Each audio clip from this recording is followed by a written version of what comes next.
పల్నాడు జిల్లా చిలకలూరిపేటలో principal junior civil కోర్టులో bar association అధ్యక్షుడు నాపా ఆదినారాయణ ఆధ్వర్యంలో విధులను బహిష్కరించిన న్యాయవాదులు పట్టణంలోని సాంబశివనగర్లో ఉన్న ప్రిన్సిపల్ సివిల్ కోర్టులో జూనియర్ డివిజన్ నందు పనిచేస్తున్న న్యాయవాదులు బార్ అసోసియేషన్ సభ్యులు పాల్గొన్నారు. ఈ సందర్భంగా వారు మాట్లాడుతూ దేశంలో న్యాయవాదులకు రక్షణ కరువైందని, న్యాయవాదులపై నిత్యం దాడులు జరుగుతూనే ఉన్నాయని, కేంద్ర రాష్ట్ర ప్రభుత్వాలు ఈ దాడులకు పాల్పడిన దోషులను కఠినంగా శిక్షించాలని, భవిష్యత్తులో న్యాయవాదులపై ఎటువంటి దాడులు జరగకుండా కొత్త చట్టాలు తీసుకురావాలన్నారు.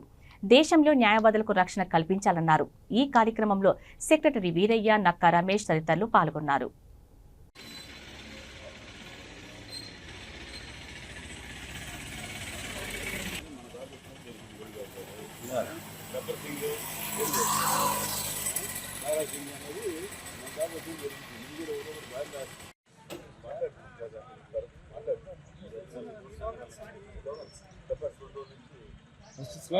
ఆయన ఇబ్బంది పెట్టాడు, ఆయన చనిపోయాడు.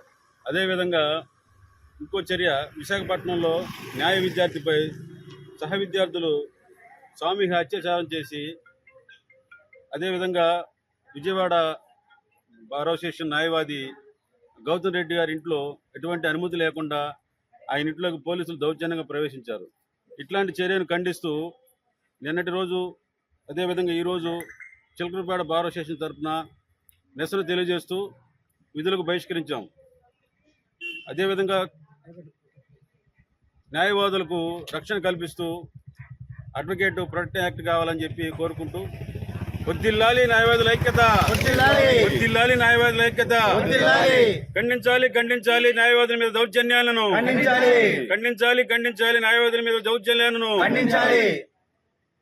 విధి నిర్వహణలో భాగంగా ఒకళ్ళు వాది తరపున ఒకళ్ళు ప్రతివాది తరపున వాదించడం అనేది వారి యొక్క వ్యక్తిత్వ ధర్మం. అదే క్రమంలో ఇటీవల కాలంలో కేసులు ఏదైనా పోలీసుల నుంచి వచ్చినప్పుడు ప్రజలు సహజంగానే అడ్వకేట్స్ని అప్రోచ్ అవుతా ఉన్నారు. పోలీస్ స్టేషన్కి స్వేచ్ఛగా వెళ్ళి వాళ్ళు మాట్లాడుకోవాలంటే భయపడే పరిస్థితులు కల్పించారు. కాబట్టి సహజంగా అడ్వకేట్స్ని పిలుచుకొని పోలీస్ స్టేషన్కి వెళ్ళడం అనేది పరిపాటు అయిపోయింది. అయితే దీంట్లో ఎక్కడా కూడా ప్లేడర్ యొక్క వ్యక్తిగతం అనేది ఏది ఉండదు. మరి అటువంటి క్రమంలో నచ్చనటువంటి వాళ్ళు అడ్వకేట్స్ మీద దాడి చేయడం అనేటువంటిది ఇటీవల కాలం చాలా పరిపాటు అయిపోయింది. ఇది క్రూరత్వానికి సాక్షిభూతంగా చంపేదాకా కూడా జరుగుతూ ఉన్నాయి. మరి అనేక ప్రాంతాల్లో ఇటీవల కాలంలో పెట్టరేగిపోతున్నటువంటి సందర్భంలో ప్రభుత్వం ఇప్పటికైనా అడ్వకేట్స్ ప్రొటెక్షన్ యాక్ట్ని అమల్లోకి తీసుకురావాల్సిన అవసరం ఉంది. అదే మాదిరిగా జనాభా నిష్పత్తికి తగిన విధంగా పోలీసింగ్ని పెంచాల్సిన అవసరం ఉంది. మరి ఇటువంటి కేసుల్ని త్వరితగతిన విచారించి ఫాస్ట్ ట్రాక్ కోర్టులను ఏర్పాటు చేసి కఠినంగా శిక్షించి ప్రజలకు చట్టాలపైన నమ్మకాన్ని కలిగించాలి. నేరం చేసిన వాళ్ళు ఏ స్థితిలో ఉన్నా, ఎటువంటి రాజకీయ అండదండలు ఉన్నా, పలుకుబడి ఉన్నా కఠినంగా శిక్షిస్తారు అనేటువంటి చట్టబద్ధ పాలన ఈ దేశంలో ఉంది అనేటువంటి నమ్మకాన్ని కలుగు చేయాల్సిన అవసరం ఉంది.